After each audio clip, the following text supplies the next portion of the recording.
बिस्मिल्लाहिर्रहमानिर्रहीम। अस्सलाम वालेकुम। जी स्टूडेंट्स, आज पेज 144 के ऊपर हमारा टॉपिक है इनर्टनेस ऑफ नोबल मेटल्स। इसमें हम तीन मेटल्स जो इनर्ट हैं या नोबल मेटल्स जानी जाती हैं उनके बारे में थोड़ी डिटेल पढ़ेंगे।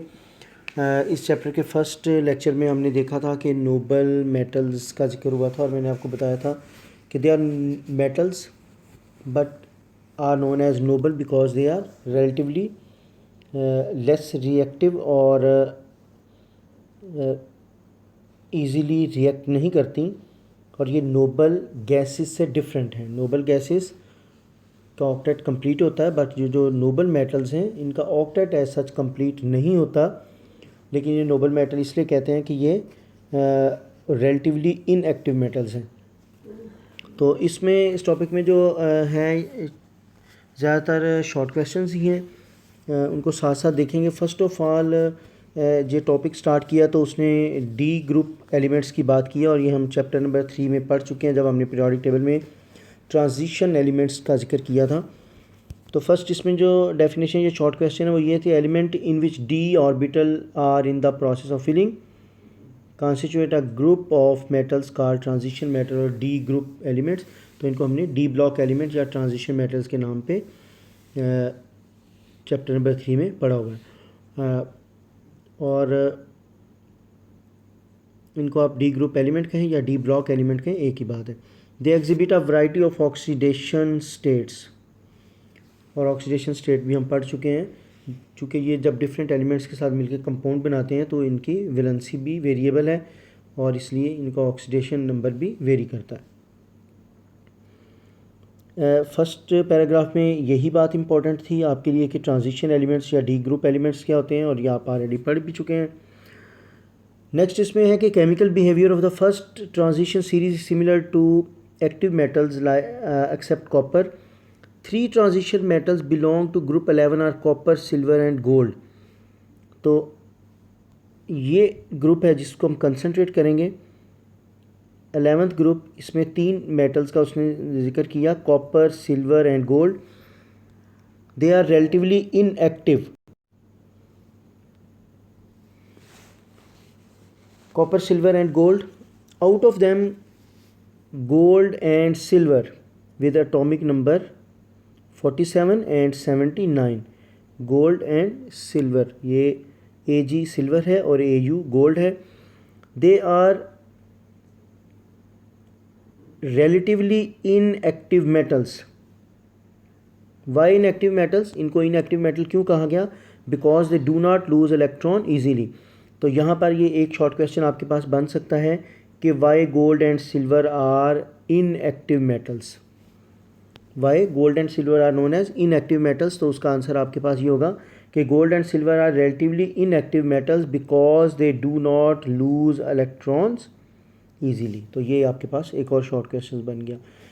एक शॉर्ट क्वेश्चन बना व्हाट आर ट्रांजिशन एलिमेंट्स और डी ग्रुप एलिमेंट्स। सेकंड आपके पास बना कि why gold and silver are relatively inactive metals. तो उसका आंसर ये कि they do not lose electron easily. क्योंकि हमने पढ़ा था कि metals are generally electropositive in nature and they have tendency to lose electron, but these two metals are relatively inactive metals, so they do not lose electron easily. अब इनकी थोड़ी detail पढ़ते हैं। सिल्वर क्या है? सिल्वर इज़ वाइट, सिल्वर चांदी को कहते हैं, आपको पता है। Silver is white lustrous metal, it is an excellent conductor of heat and electricity. Definitely ये जो सिल्वर, गोल्ड हैं और प्लाटिनम हम पढ़ेंगे ये मेटल ही हैं, तो इनकी प्रॉपर्टीज़ तो मेटल्स वाली ही होंगी जो हमने ऑलरेडी पढ़ी हुई हैं, लेकिन जितना थोड़ा बहुत डिफरेंस होगा वो इसमें आपको पता चल जाएगा। Silver is white lustrous metal. It is an excellent conductor of heat and electricity. It is also highly ductile and malleable. तो ductility, malleability ये definition 2-3 बार हम पढ़ चुके हैं। Its polished surface are good reflectors of light. Light को reflect करना यानी reflection of light। और आपको पता है कि when light ray enter in from one medium to another medium, तो इसमें जो reflection का फिनोमेना होता है जिसको आपने definitely 8th क्लास में पढ़ा होगा, लाइट रिफ्लेक्ट बैक होती है जिससे इमेजेस बनते हैं। तो ये गुड रिफ्लेक्टर्स ऑफ लाइट हैं। Formation of thin layer of oxides और sulphide on its surface make it relatively reactive. Under normal condition of atmosphere, air does not affect silver or it tarnishes in presence of sulfur containing compounds like H2S. तो normal conditions में air इसको बहुत ज़्यादा effect नहीं करती, यानी इसको corrosion वगैरह के कोई चांसेस नहीं होते. और नेक्स्ट इसमें it tarnishes in the presence of sulphur containing compound. तो जो सल्फ़र कंटेनिंग कंपाउंड हों उनके साथ जब ये रिएक्ट करती है तो सल्फ़र के साथ रिएक्ट करके ये सिल्वर सल्फाइड इस तरह के कंपाउंड्स बना देती है. Being very soft metal it is rarely used as such.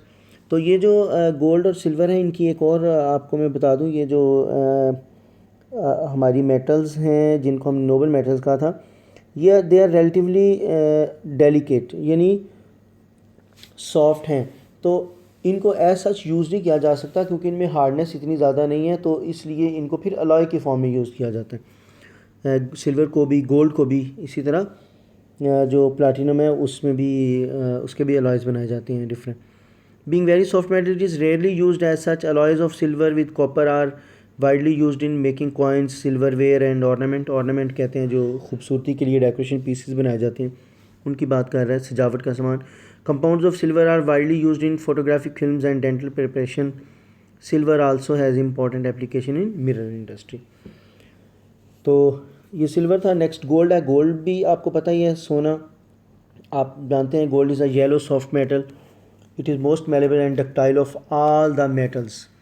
तो why gold is most ductile and malleable metal? तो इसका आंसर है कि 1 gram of gold can be drawn into a wire of 1.5 kilometre long. यानी gold इतना malleable है, इतना ductile है कि 1 ग्राम सोने से आप 1.5 किलोमीटर लंबी वायर ड्रा कर सकते हैं. अब देखिए ना, आपके पास कोई भी मेटल, फॉर एग्जांपल आयरन ही हो, तो अगर आप उसको ड्रा करना शुरू करें, यानी उसको खींच के उसकी वायर बनाना शुरू करें, तो डेफिनेटली आफ्टर अ टाइम वो कितनी बारीक हो जाएगी और अल्टीमेटली वो टूट जाएगी. तो गोल्ड जो है ये मोस्ट डक्टाइल एंड मेलेबल है. और रीज़न क्या है कि 1 ग्राम सोने से 1.5 किलोमीटर यानी 1.5 किलोमीटर लंबी वायर ड्रा की जा सकती है. इतनी बारीक धागे जितनी बारीक, इससे भी शायद. तो ये इसका हो सकता है. Gold is very non reactive और inert metal. It is not affected by atmosphere. It is not even affected by any single mineral, acid और base. तो गोल्ड जो है ये इतना इनर्ट मेटल है, इतना नॉन रिएक्टिव है कि इवन के एसिड भी या बेस भी इस पर अमल नहीं कर सकते, इसको डैमेज नहीं कर सकते, इसको क्रोड नहीं कर सकते. Because of its inertness in atmosphere it is an ornamental metal as well as used in making coin. Ornamental metal मैंने आपको बता दिया, ऑर्नामेंट होता है सजावट का सामान. तो ऑर्नामेंटल मेटल मीन इससे जेवरात जो हैं वो बनाए जाते हैं. Gold is too soft to be used as such. It is always alloyed with copper, silver and some other metals. तो इसको भी अलॉय की फॉर्म में यूज़ किया जाता है और इनके अलॉय बनाए जाते हैं विद कॉपर, सिल्वर या कोई भी और मेटल. एक और अहम शॉर्ट क्वेश्चन इसमें गोल्ड के बारे में, ये जो बॉक्स है बहुत important short question. Purity of gold. आपने घरों में सुना होगा कि जब भी कोई ज्वेलरी बनाई जाती है तो बताया जाता है ये कितने कैरेट की है. तो कैरेट का मतलब ये होता है कि पार्ट्स. अब purity of gold is shown by carats that indicates the number of parts by weight of gold that is present in a 24 parts of alloy. तो यहाँ पर बात होगी 24 पार्ट्स की. तो जो प्योर गोल्ड है वो 24 कैरेट का होता है, यानी 24 कैरेट. अगर आप बात करते हैं 22 कैरेट की तो इसका मतलब ये होगा कि 22 पार्ट्स गोल्ड है और 2 पार्ट्स कोई और चीज़ है, यानी आउट ऑफ 24. टोटल आपने यूँ समझ लें सादा ज़ुबान में कि 24 हिस्से लेने हैं. तो 24 में से अगर 24 के 24 हिस्से गोल्ड के हैं तो वो आपका प्योर गोल्ड है 24 कैरेट का. और अगर कोई पूछता है what is 22 carat, 22 carat mean कि 24 हिस्सों में से 2 हिस्से गोल्ड 22 हिस्से गोल्ड है और 2 हिस्सा कोई भी दूसरी मेटल है, कॉपर सिल्वर, जिसके साथ इसको अलॉय बनाया गया। इस तरह अगर 18 कैरेट का कोई आपको पूछे तो आपको पता होना चाहिए 18 कैरेट मीन्स कि 24 हिस्सों में से 18 हिस्से गोल्ड है और बाकी 6 हिस्से आपके कोई भी दूसरी मेटल होगी, यानी टोटल 24 हिस्से। ये 24 पार्ट्स है, आप इसको ग्राम मत लिखिएगा, 24 पार्ट्स। तो 24 पार्ट्स में से जितने पार्ट्स गोल्ड के होंगे वो उतने कैरेट होगा। अगर 24 के 24 गोल्ड है दैट इज़ प्योर गोल्ड।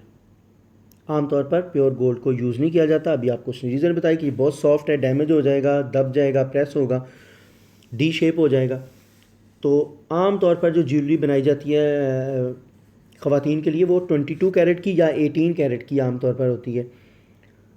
तो इसके अलावा आजकल जो आर्टिफिशियल ज्वेलरी आ रही है उसको समटाइम्स वो कहते हैं जी ये 1 कैरेट है। 1 कैरेट मीन कि 24 पार्ट्स में से एक हिस्सा गोल्ड का है, बाकी सारा कोई भी दूसरी मेटल है, कॉपर हो सकता है, सिल्वर हो सकता है, कुछ भी। तो ये एक इम्पॉर्टेंट शॉर्ट क्वेश्चन है ये बॉक्स के अंदर जो है यहाँ पर, ये आप इसको ज़रूर याद करेंगे कि प्योरिटी क्या होती है और इसका मतलब क्या है। तो ये 24 पार्ट्स में से कितने पार्ट आप इसको देखेंगे। नेक्स्ट हमारे पास जो मेटल है वो प्लाटिनम है।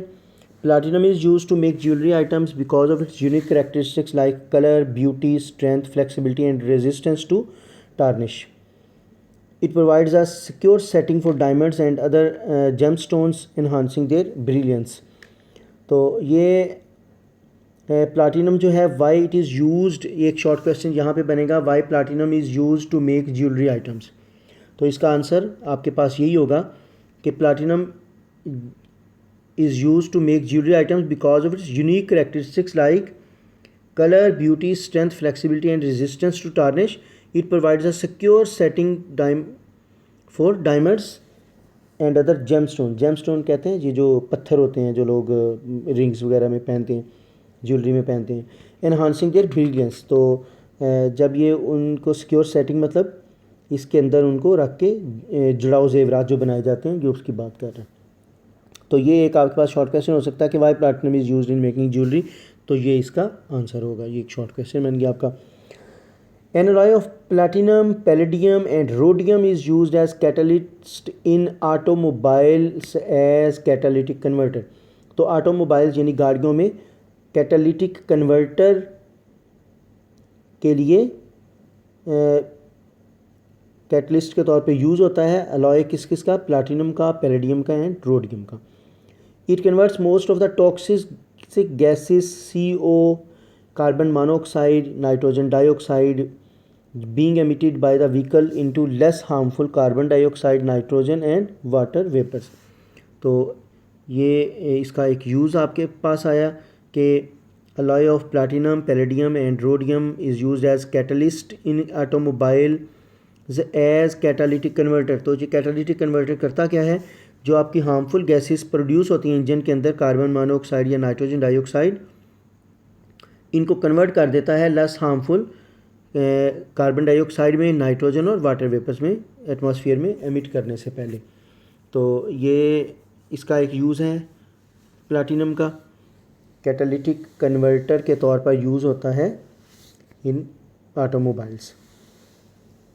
और क्यों इसको कहते हैं कि ये टॉक्सिक गैसेज यानी कार्बन मोनोऑक्साइड, नाइट्रोजन डाइऑक्साइड जो हैं, इनको जो गाड़ियों से एमिट होती हैं, उनको जो गाड़ियों से एमिट होती हैं हार्मफुल गैसेस, इनको लेस हार्मफुल यानी कार्बन डाइऑक्साइड का इतना नुकसान नहीं है, नाइट्रोजन का नुकसान नहीं है, दीज आर नॉट हार्मफुल ऐसा, जिसको लेस हार्मफुल भी नहीं लिखना चाहिए था, लेकिन चलें ठीक है जो उसने लिख दिया। तो toxic gases carbon monoxide, nitrogen dioxide नुकसानदेह हैं, तो इनको ये कम नुकसानदेह गैसों में कन्वर्ट कर देते हैं।